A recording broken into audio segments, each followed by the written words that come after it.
Hello everybody, you're listening to the Archer on 106.6 FM Wickham Sound. I'm your host Dane Cobain. This is the weekly radio show where we chat about the local arts news. We have a different guest on each week. We head over to the Rye Zone for a short story and or some poetry.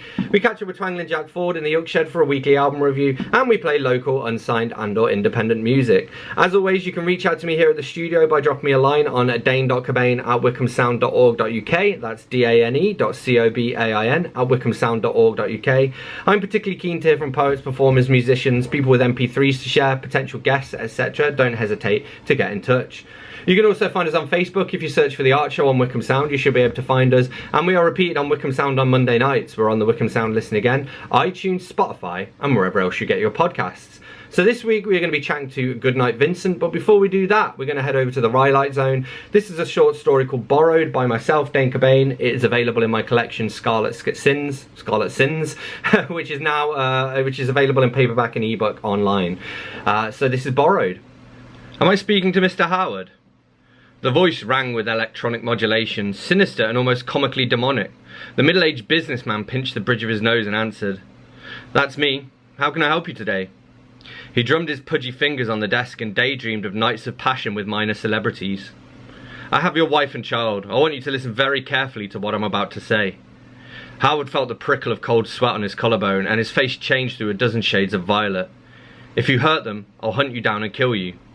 In the office around him, nobody noticed. "Calm down, Mr. Howard. You wouldn't want me to do something rash, would you?" "No, I think we'll continue this discussion as adults, not as bitter children throwing insults. Now, are you ready to hear my demands?" Howard's shoulders sagged as he whispered into the receiver, "Yes." "Good man. First, I want no interference from the police. They won't understand our little game." "I understand." "Good. I want £50,000 wired to the account that I'll provide you with. I don't care how you get it, just do it. Rob a bank, remortgage a house, do whatever it takes. You have until 5 o'clock. "And what if I refuse?" There was a calm, computerized pause on the other end of the line. "If you refuse, Mr. Howard, then your wife and daughter will die. Slowly, of course, but surely. They'll know what's happening. They'll read it in each other's eyes and beg for mercy. They'll wish you were in their place, that you were paying for your mistakes instead of them. They'll howl your name, and I'll play their tormented voices to you down the telephone line." "Enough!" Howard bellowed. His colleagues looked up from their computer terminals, and he tapped the phone against the palm of his hand. "Nuisance caller," he mouthed. When they were focusing once more on the job in hand, he spoke again. "How do I know that this is genuine?" "Would you like me to send a finger?" Even through the modulator, Howard could hear the sinister steel edge. "No," he babbled, "I believe you." "All the same, perhaps I should offer some proof. £50,000 by 5 o'clock, don't forget." The line went dead, and Mr. Howard stared at the silent handset in disbelief and bewilderment. The force of the explosion knocked him to the floor, coating him with dust, melted plastic and acrid billows of smoke. An airborne tyre whistled its way into a shop window, where it scattered glass over surprised customers. Howard rolled across the asphalt, straightened his tie and climbed slowly to his feet. Inside his jacket pocket, his mobile phone began to ring. "Are you surprised, Mr. Howard?" "Are you crazy?" he screamed. "You could have killed me." "I'm well aware of that, but I didn't. You have 2 hours, don't forget." Howard groaned and put the phone down. Howard was worried.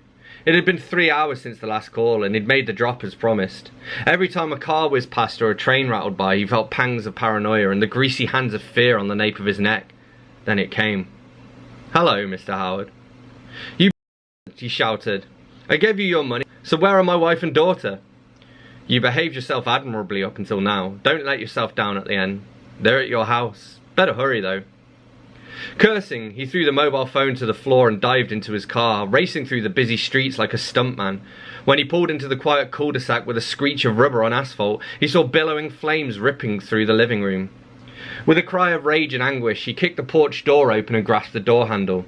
It was locked, and so hot that it seared his hand and forced him back.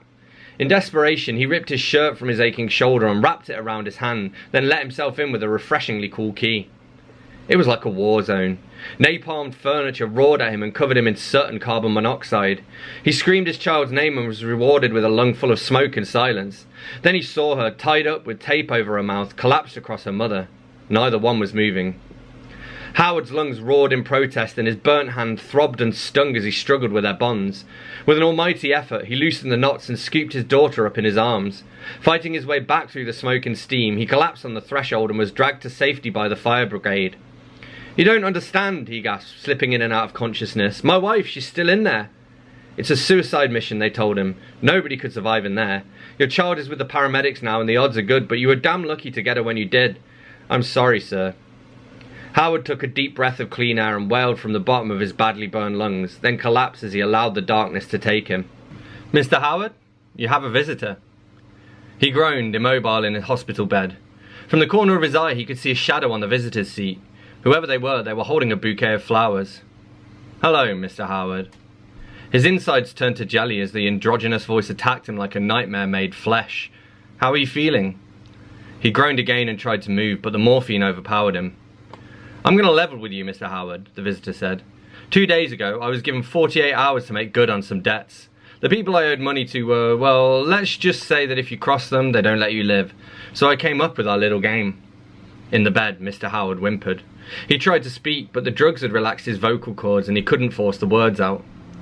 "When I got your money," his tormentor continued, "I took a bit of a gamble. You see, Mr. Howard, I love the thrill. I put it all on red, I won the jackpot, and now here I am. I've paid all of my debtors off but one, which brings me to why I'm here. Take a look at this."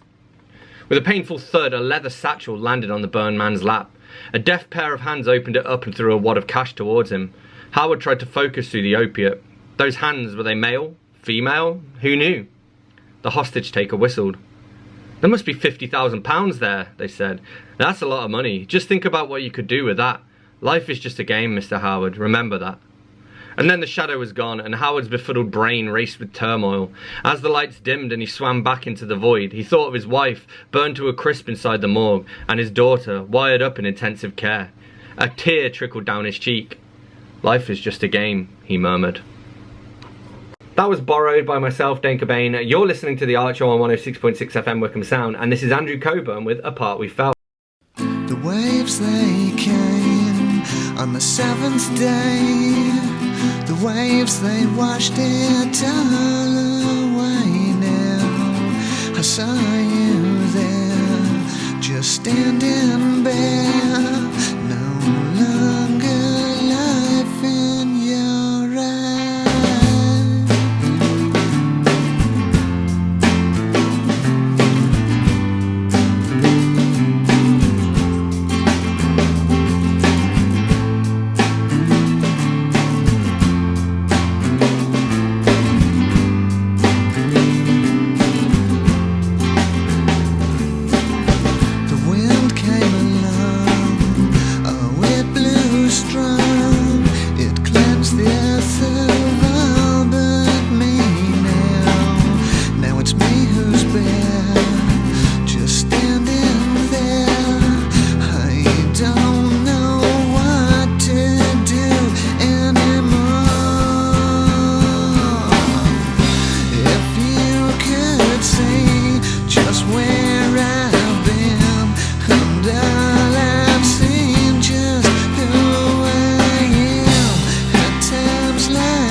You're listening to The Archer on 106.6 FM Wickham Sound. I'm your host, Dane Cobain. And I'm here in conversation with this week's guest, who is author and journalist, Marie-Anne Leonard. The first question is my traditional question. It's one I ask everybody. Some people have good answers, some don't. I think you'll have a good answer. What was the last book that you read, and what did you think of it? The last book I read was, oh my God, let me have a quick look because it's on my Instagram highlights, because I get through so many books. That's true, because you post photos of each one as you read them, don't you? Yes, just mainly for me, for my point, my kind of memory, really. But I get through about, not as many as you, probably get through about like 60 books a year, maybe. But I am a massive, massive, massive fan of Persephone books. Mm-hmm. So they are a female-owned publishers, used to be in Lamb's Conduit Street in London. They then moved to Bath, but they basically they reprint out of print or unprinted women's books from like the 20th century. They are phenomenal. They're kind of sort of semi-feminist publishers. They're absolutely brilliant. Weirdly, the book that I last read was called Patience by John Coates, under the Persephone banner, written by a man, which is very unusual for them. Really, really great book, really interesting. Just an insight into a woman's life. She's a strict Catholic. She is married to a man. She discovers that he's having an affair, and how she kind of deals with it within the rigor of the Catholic Church, and also within the rigor of kind of traditional, being a traditional housewife, having many children because she's Catholic, and just, and also kind of her views on sin and the nature of sin and how it applies to her. So yeah, I mean, I love, if Persephone books are just like my collection. I have dozens of them. I have like hundreds of pounds worth of these books. They're beautiful to look at. I've got one next to me I shall describe for the audio, but it's a beautiful matte grey cover with just like a square white box with their name and the author in there. But the inlays of each of these books are from the archives of the V&A. Yeah. So they're so goddamn quintessentially British. They're beautiful, and they come with their own like matching bookmark and all that jazz, and I adore them. I absolutely adore them. They are just like a little glimpse into a world long gone. So yeah, yes. Awesome. Cool. And obviously books and writing are like a big part of your life, and I want to chat to you about writing today. So you're like, essentially, I guess you're a freelance writer, right? So did you always want to be a writer when you were growing up? And if not, what did you want to be? This is quite a sad story, actually. So I was kind of quite a kooky little kid, quite rebellious, quite outspoken, and just a bit of a beastly child, honestly, and then grew into a beastly teenager and a beastly adult. And I remember going to the careers office when I was a teenager and sitting down with them, and they said, what do you want to do? I said, I either want to be a writer or I want to go into family law. And they just laughed at me, just laughed me out the room. Just went, well, maybe you could be a primary school teacher at a Persh Catholic school. It was absolutely heartbreaking. It knocked my confidence in a huge way, because I had always written my whole life. I wrote a lot of poetry. For many years, I wrote a lot of poetry. That was my English teacher pulled me to one side after class one day and gave me a notebook and a pen. I remember when I was probably about 14, and I was like, what's this for? And she said, just please keep writing. She said, just write poetry for me. She said, nobody else has to see it. I don't even have to see it, but if you want me to see it, I'm very happy to look at it, but just keep writing. And that careers teacher stopped me from writing. She knocked it out of me for 20 years. Yeah. And that's the power of an educator on a young person. You've just got to be so careful. And children are so malleable. And as I found out, obviously, as you know, Dane, very recently, I was diagnosed as autistic, and it became sort of crystal clear to me that when somebody told me that I couldn't do something, or that I wasn't capable of doing something, because you're autistic, you believe them. You're kind of, it's the way that your brain works, and also because how you're conditioned to be through life as an autistic person. So it took me a long time And actually then it was the internet that that made me a writer, because when social media became a thing, I just embraced it and loved it, and just did what I did best, which was just oversharing on a phenomenal scale on social media. And people started really liking what I was sharing, and following me and all sorts of weird things. And then I started a blog where I just downloaded everything that me off, basically, onto this blog. And there were sort of issues of parenting and feminism and, you know, the media and politics and all these kinds of things. And suddenly people started picking them up and going, this is cool. Like, would you come and write for us? And I went, sure, okay. Yeah. And then eventually I was basically approached by an editor of a newspaper who's just a dear lovely friend. He was the editor of the local newspaper. He had about 25 years worth of editing experience of probably what was the only independent local or regional title in the country. And he just said, I really love your writing and I want to help you. And so he mentored me and was evil and knocked me into shape, and so I started doing it proper, and people started paying me. Who knew such a thing was possible? Yeah. Well, it's funny because you mentioned again that thing of like growing up, and I mean, I'm not a fan of the guy, but the guy, what's his name, Tim whatever, who founded Weatherspoons, he named it Weatherspoons after the teacher who told him he'd not amount to anything. And I think that shows the two different kind of approaches, because I sort of had a similar experience to you in that, maybe not at school, but certainly after university. I remember trying to sign up for sign on to the Dole while I figured out what I wanted to do next. And, you know, I was in at my first meeting and they asked what I wanted to do. And I was like, I want to do anything that involves writing.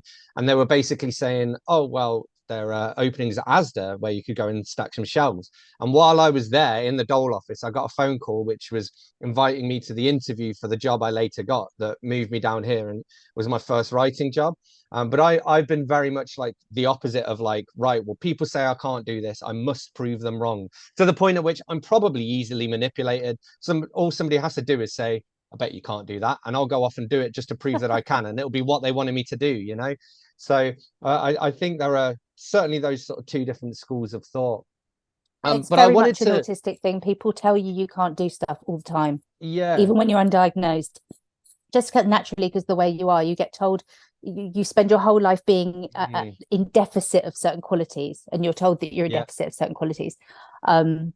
Instead of somebody turning around and saying to me, oh my God, you know, Marie, you are just, you read constantly, you're such a chatterbox, you know, do all of these things. Instead of kind of turning those into positives, they were always turned into negatives. Get your nose out of that book. Can you pay attention, for God's sake? Like, listen to what I'm saying. Stop daydreaming. All those things. Well, so. And I wanted to ask you, because again, you've sort of been a recent diagnosis for yourself.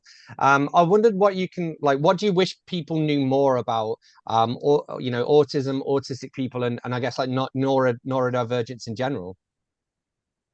That every single neurodivergent person is different. That we're all different.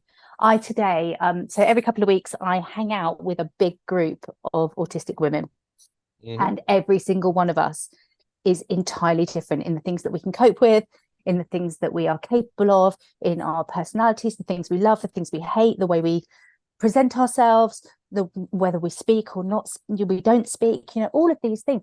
We're just individuals, absolute individuals.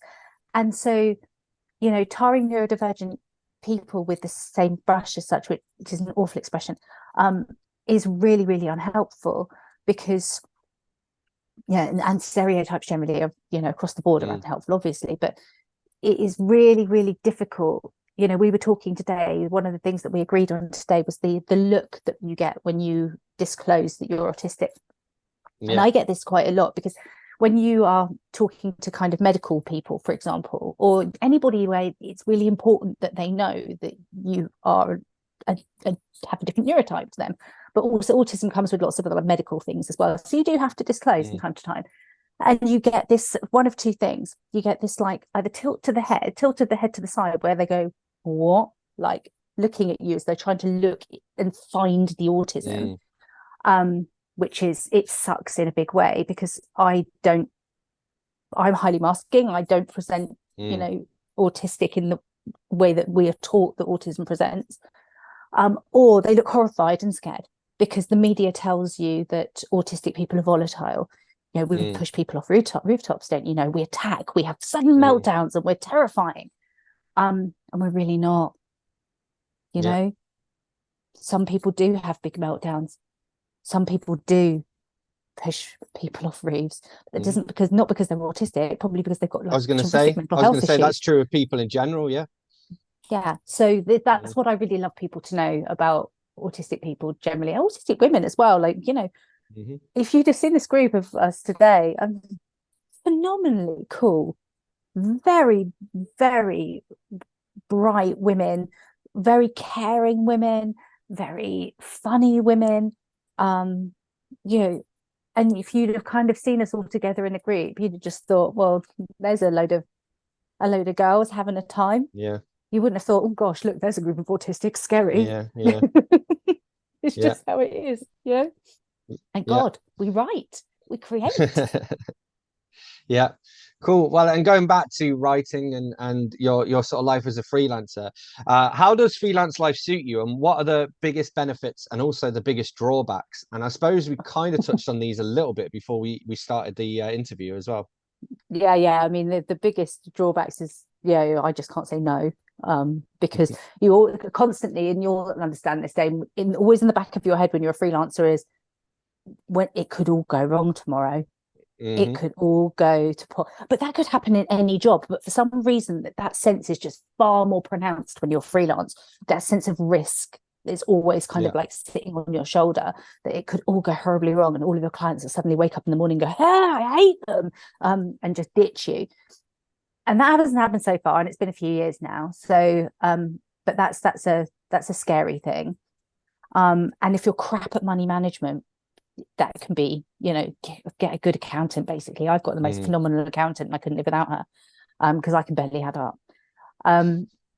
Benefits wise, I mean, like I can just walk out my front door whenever I fancy it. I don't have to, like I've worked in office agency, whatever. Getting up and walking out the door takes a lot of explanation. There's always someone that you have to be going, this is what I'm doing, this is where I'm going, here's my timesheet. I think the first 2 weeks of freelancing were just the most liberating couple of weeks of my life, where I woke up every morning and I didn't have Slack pinging at me relentlessly, and I didn't have WhatsApp pinging at me relentlessly, and I didn't have to do a timesheet. Just phenomenal. And I could just get up and walk out the front door and do whatever the hell I wanted with my day, as long as I got my clients' work done. They didn't care. God, it's beautiful. It's a lovely feeling. I mean, it wears off. Like that novelty wears off, as you know, but that first couple of weeks, God, it was like warm sunshine every day. I suppose that's almost the benefit, and the drawback is that you've got all of this freedom, which is great to begin with, and then after a while it's like, oh my God, I've got all this freedom, I'm actually responsible for using my time wisely. I can just get up and just go out. I can stay in bed all day. I don't have to work today if I don't want to, but I probably should work because at some point I've got to pay the bills, so you have to hold yourself accountable as well. You do, but like not wanting to harp on about the fact that I'm neurodivergent, but you also have to like honor your kind of your energy needs and your sensory needs and all of these things as well, just to keep you on a level. Because what I didn't know before I was diagnosed was that periodically I would burn out. So every few years I would, not even every few years, probably about every year, every 18 months, I would get sick, like phenomenally sick, like having to take several weeks off work sick. Really, really poorly, because my immune system got compromised. And and this is why during COVID, like autistic people were first in queue for the vaccine and all that kind of stuff, because we are kind of sort of immunocompromised. It hits us hard. Stress hits us hard, burnout hits us hard, it knocks our immune system, then we're liable to get anything and everything. And was when I kind of went freelance and realized that, you know, actually, yeah, it's very likely that I was autistic. It became part of my life to kind of look after myself, to be able to stop myself getting those episodes of burnout, to stop myself getting sick, take time to rest, take myself out of like highly stressful environments, pick and choose my clients. You know, I mean, you'll know this. You get very quickly attuned to the red flags. It's like, this client is not going to be good to work with. This is not going to be good for my mental health. And just being able to say no.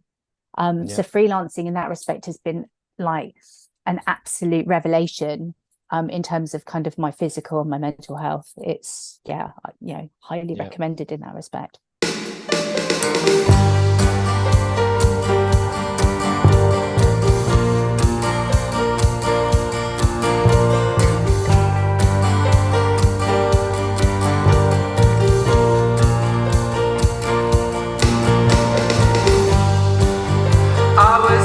State of empathy.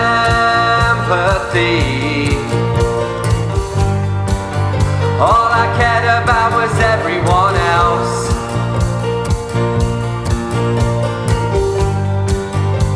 Expensive liquor and therapy form the grounds of my emotional self.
Take a look at the view.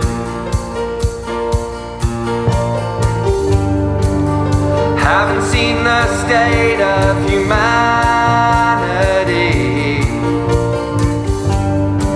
I still give credit where credit is due. I've seen a bridge into the stars, at the pinnacle of my dreams. There's never a place too far, or a vision too near, it seems. And if the only place to go is the one inside my head, let the lyrics start to flow, let the guitar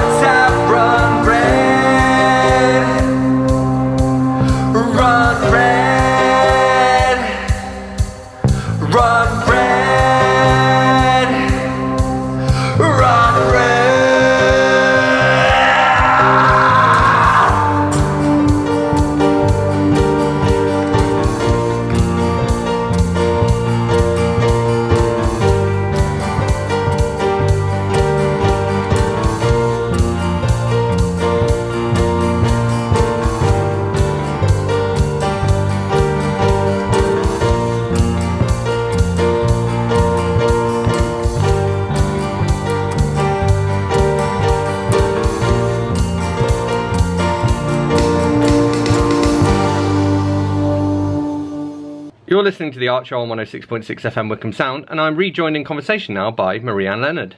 Well, those are some great points. And I mean, again, with freelancing, you can fire a client and you also get to choose them as well. Because that's the sucky thing, especially because my background was like marketing agencies. And you're just told this is the client you're going to work on, and then and hopefully, if we get some time, we'll chat about this. But for example, I wouldn't want to work on like any brand that has anything to do with cooking, because it's like, well, if you're going to get me to do anything that isn't vegan, then I don't want to write about it.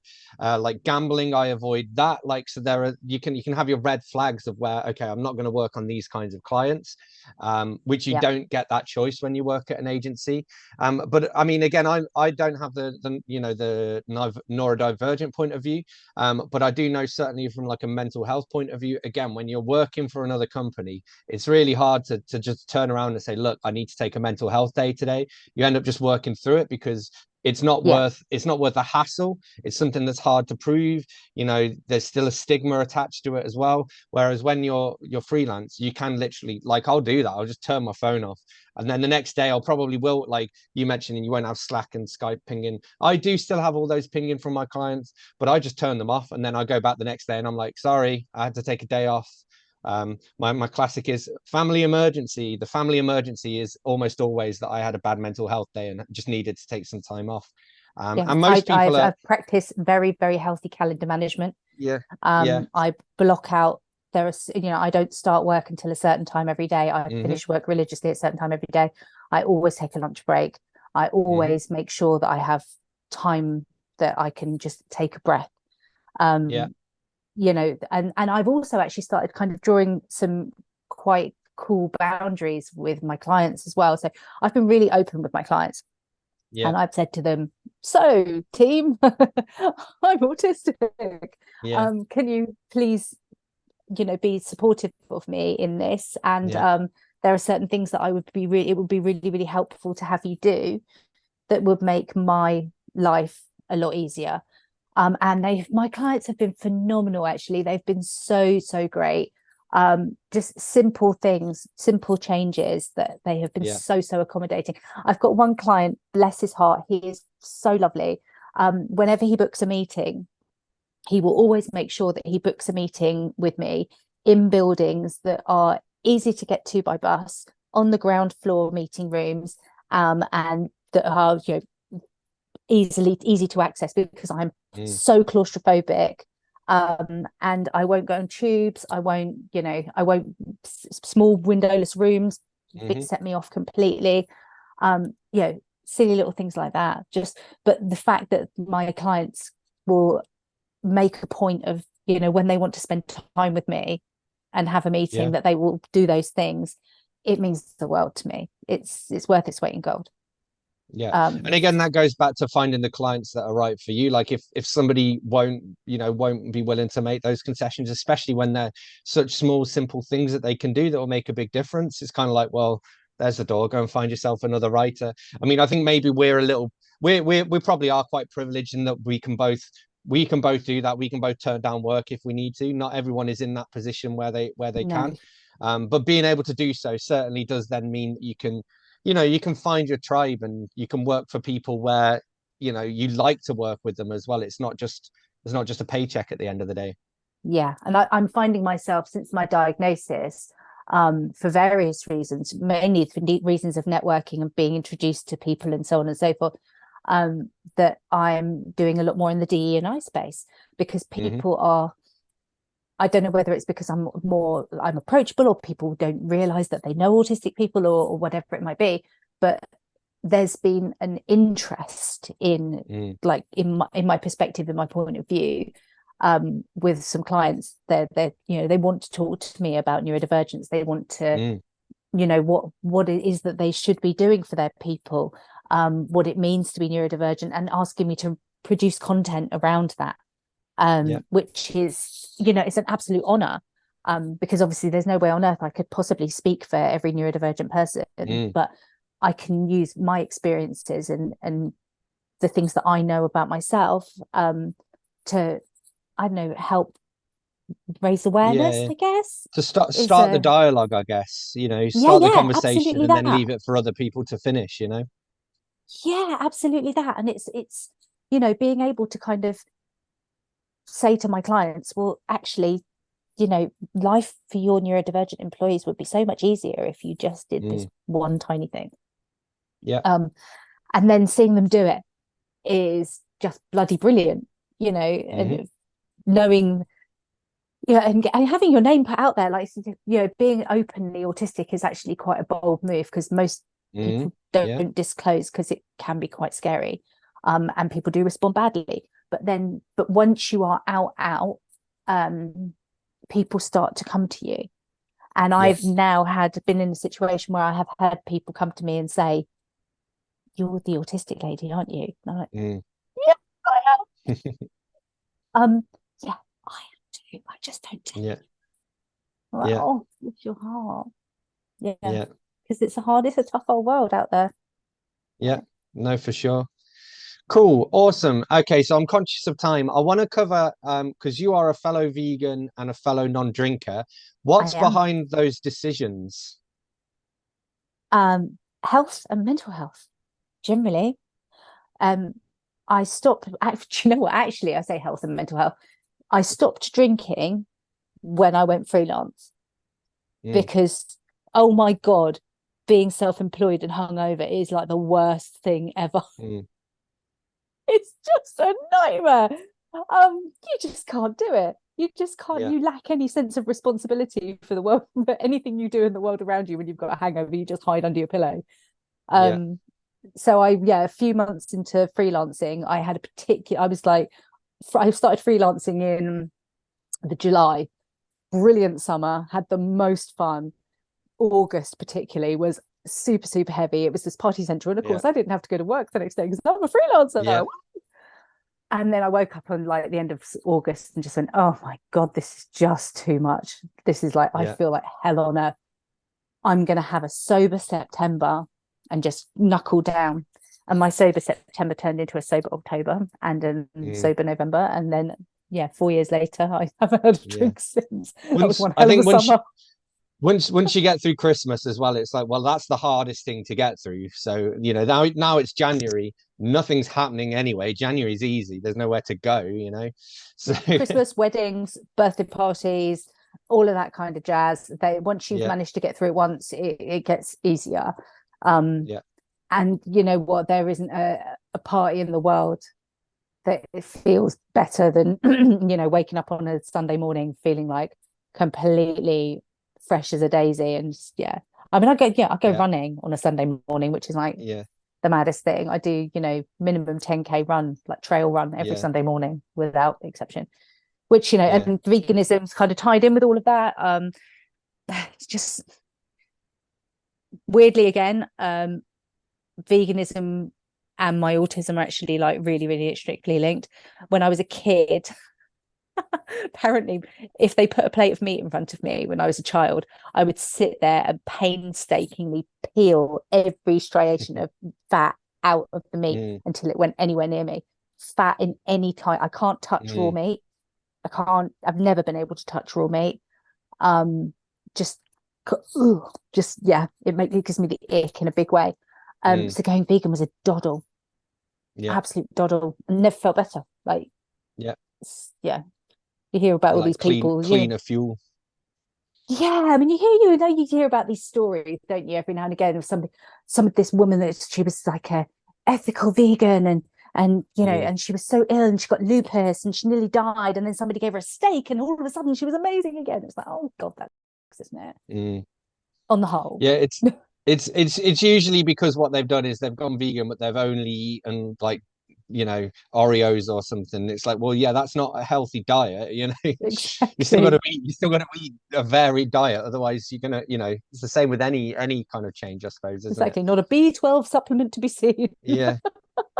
Cool. Okay. I want to ask you about the family as well. So do you want to give a shout out to your husband and also your daughter? And can you tell us a few of her accomplishments? Because she's crazy busy doing all sorts of stuff. My daughter is actually now a they, them. So my daughter is now non-binary. And I am like super, super enormously proud. So they go by the name Ren these days. And they are phenomenal. We're looking at colleges at the moment, and they are hoping to study computer science to A level. They got their GCSE when they were like year 9, whatever age that is, like 13, 12, something like that. Anyway, yeah, they're super smart. Like, they're super cool. They're having their ADHD assessment next month. It's just written in the stars. But yeah, phenomenal kid. Super proud of them. Like, being their mum is a privilege and an honor, I would say. Way more than being my child is a privilege and an honor. I always say to them, Ren, that they are the kid that I wish I'd met when I was a teenager. Yeah. Like, they are just so cool and so interesting and funny and smart and kind and all that great stuff. And the hubby, who's lurking around downstairs somewhere, who's fed me this evening, feeds and waters me, tolerates my weird idiosyncrasies and quirks, and actually has been like super supportive all the way through this like bizarre diagnosis journey as well. It's just been like, well, probably done and more going reading than I freelance, I have. suppose, as well, is difficult for the partner as much as for the person who's doing it. Oh, hell yeah. And and also COVID. Like, let's not forget, sharing a house during COVID and working was just like the most frustrating thing in the world. All of a sudden you have to turn your house into your office, and then you've got 2 people that don't see each other Monday to Friday. It's very much the true test of any relationship. Yeah. I don't understand these people that like start businesses together. How do they not kill each other? Yeah, I couldn't do it. Cool. Awesome. Okay, pretty much the last question to end on. So what's next for you, and where can people follow you to find out more? Ooh, what's next for me? Well, more of the same, really. I am very much looking into so following in your footsteps, Dane, honestly, I've been looking into doing a master's in creative writing. So I have a makings of a book that has kind of been festering for a little while, but has kind of come out of my diagnostic experience. It's a set of short stories. It's around women. It's very feminist. It's very neurodivergent, but not overtly so. So I've been working on that for a while.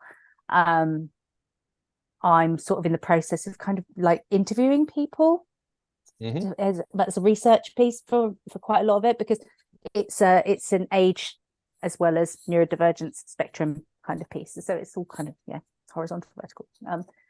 So that's interesting. So that's fun. I do a lot of advocacy these days. I talk to a lot of people about what it means to be neurodivergent, how to get your diagnosis, what path you choose for therapeutic, for ADHD treatments and all that kind of stuff. So I help a lot of people out with that. I get followed by quite a lot of teachers and TAs and things on Instagram, where I'm just like Marie-Anne Leonard or Marie Leonard, one of the others. Because I do quite a lot for sort of things like ADHD Awareness Month and National Autistic Day and all of those things, where I try and share sort of the lesser known parts of the neurodivergent experience, the bits that you don't learn about when you're a Senko, basically, the things that you don't learn about when you're a parent, what it actually feels like to be an autistic or an ADHDer. So that's kind of the future for me at the moment. And also just like visiting loads of colleges right now, Dane, because my kid is in the college zone. And that is just hard work. How old are they now? So are they what? They are going to be 16 17? next May. 16 next May. I know. How could time flies. I remember when we used to work together, they were like what, 8, 9 or something back then. A teeny cute weeny, pigtails and all that jazz. But they are very much now with a big blonde streak in the front, very much J-pop and K-pop influenced. They sport an eyeliner big enough to have its own postcode. It is beautiful. You could ski down it. It's like an area of natural beauty. It's just this long thing that sort of starts at the eye and ends somewhere near their ear. Oh, God, to be a teenager again.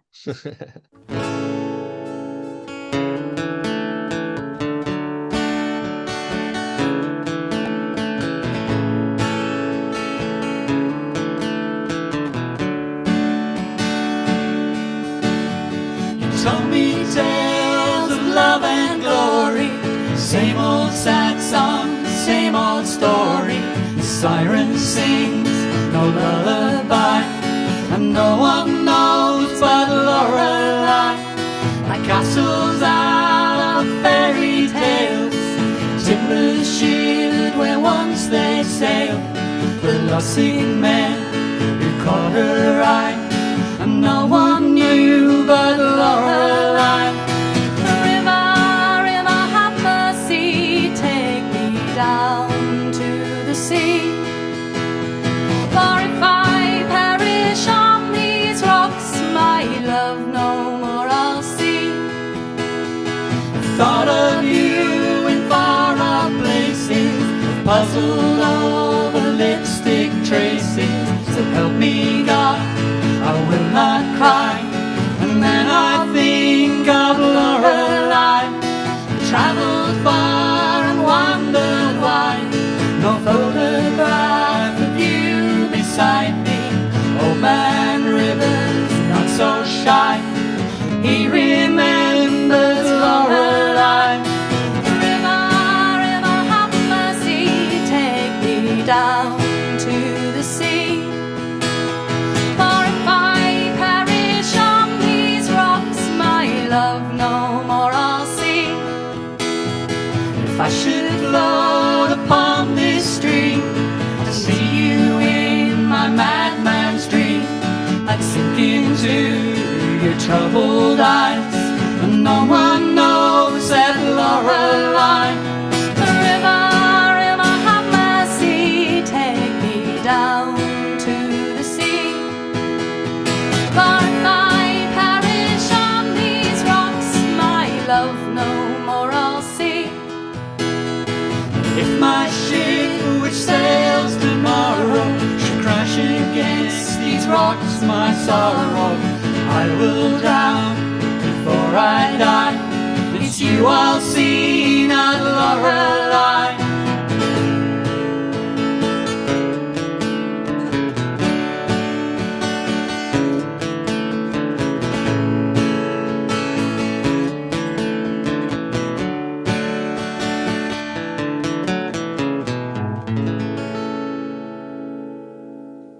That was Lorelei by the Pogues, a cover by Grace Note, performed live on Wickham Sound back in 2007. My washing machine is beeping at me downstairs, and it is time for us to head over to the Oak Shed to catch up with Twangling Jack Ford for this week's album review. Stop the World, I Want to Get Off. There was a monthly magazine partwork that featured a different musical every week and came with a CD. You will find many of these CDs in charity shops. I also have the vocal score, which I bought from Oxfam in Beaconsfield. I can remember watching a TV variety show sometime in the black and white years and seeing Anthony Newley doing some kind of acrobatic routine and making a very strange noise. I thought it was a comedy act I did not get, but that was apparently the way he sang. I could not understand why anybody would want to sing that way, and I could not understand why anyone would want to listen to it. It was an even bigger shock to find that there was somebody who wanted to copy it. You could hear traces of it in David Bowie's early hits. But if you listen to his pre-fame output, you will find much Newley going on. Just listen to Love Me Till Tuesday, or especially The Laughing Gnome. Anthony Newley was a songwriter, and possibly his most famous song is Feeling Good, which he wrote with his songwriting partner Leslie Bricusse, though most people think it was written by Nina Simone. He rose to fame because he co-wrote a musical called Stop the World, I Want to Get Off, also with Leslie Bricusse. It was very much a part of the early 60s satire scene. It ran in the West End and on Broadway alongside Beyond the Fringe. Like Richard O'Brien in The Rocky Horror Show, not only was Anthony Newley the writer, but he also played the main part. There is a film which I have seen, but it does not star Newley, but somebody acting like him. He plays the part of an everyman character struggling through life. We see him at various of his life's landmarks, and we see him at points where life has defeated him and he shouts, "Stop the world, I want to get off." He performs in clown makeup, signalling its satirical nature, like Oh What a Lovely War, another hit of the times. It starts with him playing with the fourth wall by applying the makeup as he sings the opening number. There are standout songs that became standards of the time, like Gonna Build a Mountain, What Kind of Fool Am I, and Once in a Lifetime, which just cries out to be sung in that Newley voice. Once in a lifetime. Though listening to him again after a lifetime of Bowie, he does not actually sound that strange. The main character gets a girl pregnant and finds himself in a loveless marriage, always trying to better himself to support his family. He has affairs with women of many nations, which allows a series of musical pieces, each comically exploring English, Russian, German and American culture and attitudes to sex. It also allows a common theme to be played in the style of each nationality, including all the familiar musical cliches. At one point he sings a parody political campaign song that works as well today as it did back in the early 60s. Stop the world, I want to get off. Big thank you to Twangling Jack Ford for this week's album review. Thank you to Goodnight Vincent for being this week's guest. Thank you to everyone whose music I've shared. As always, you can reach out to me here at the studio by dropping me a line on dane.cobain@wickhamsound.org.uk. That's dane.cobain@wickhamsound.org.uk. I'm particularly keen to hear from poets, performers, musicians, people with MP3s, local arts news, etc. Don't hesitate to get in touch.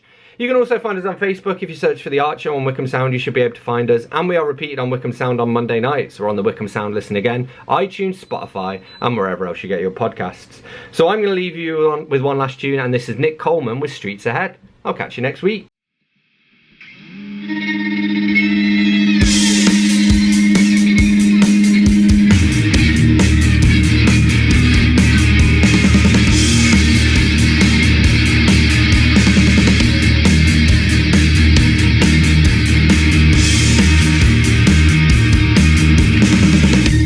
Ahead, these streets I tread, I trudge instead. These streets I dread, best left unsaid, misread instead. This human head.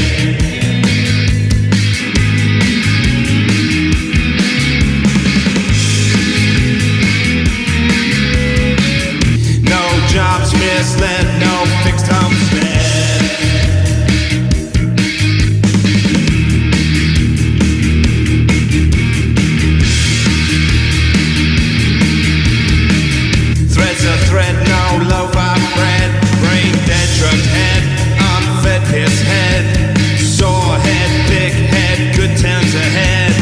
Look ahead, roof overhead.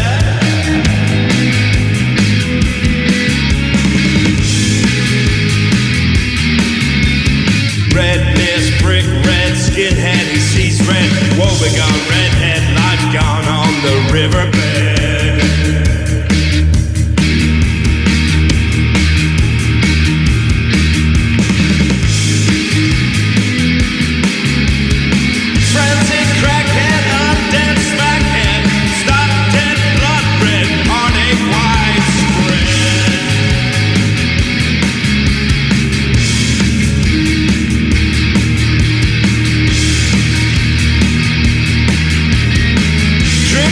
Pinhead, inbred figurehead, no care plow